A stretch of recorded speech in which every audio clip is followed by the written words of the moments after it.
I remember there was just feelings of almost terror where everything was so overwhelming. I had thoughts like really literally like, am I dying? And there's fear to go outside. There was about 2 weeks where I feel like I couldn't even go outside. I couldn't get out of bed because I felt like the anxiety and the panic would rise up so much. I felt like I couldn't breathe. And it was terrifying.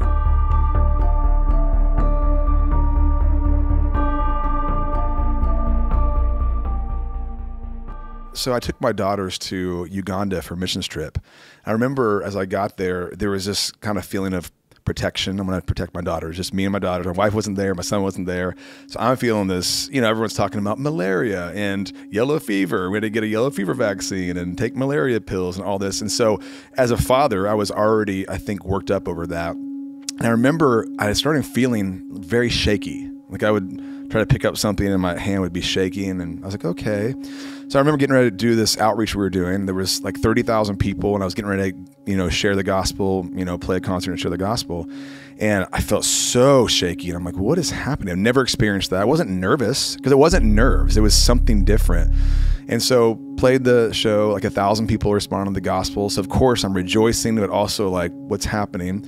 So we get home after the trip and, of course the whole time I'm just kind of curious, like, what if they got malaria? Seriously, it was just erratic, irrational thoughts that I was having that I'd not really experienced quite like that before. So I got home, but once again, was feeling this something, it was overwhelming inside where I just felt shaky and unnerved. I was a little lightheaded and I was talking to my wife and all of a sudden, like, I just had a panic attack. Like I couldn't breathe. I was shaking. I couldn't breathe. And I finally, calmed down and she prayed for me.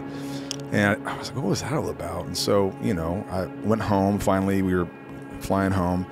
And she had left to go to the store, take my kids to the store. And I'm at home. I'm working out, exercising. And literally, I was working out. And I stood up. And all of a sudden, my body just, like, I had a crazy panic attack. Everything around me was terrifying. I couldn't breathe. And I was on the ground weeping.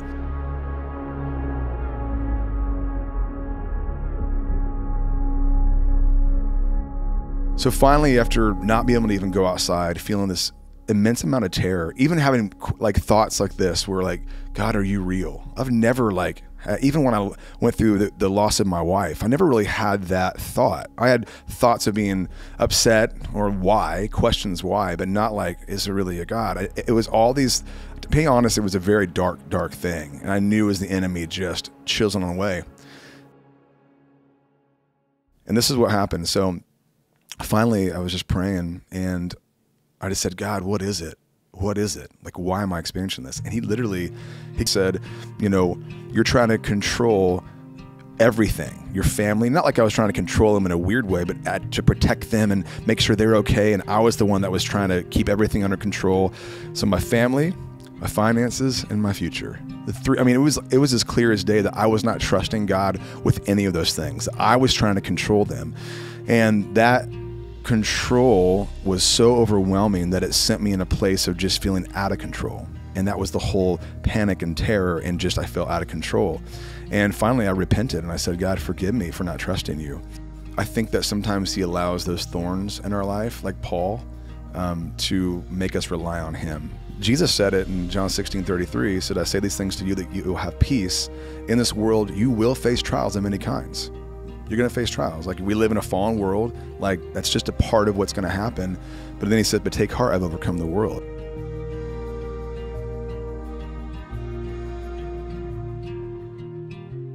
Now that was like, I felt like that was, thank you. Like, that felt good for me to even like share that. Even though like I've shared some bit, but I think the fullness of it like that is just good. You know what I mean? So.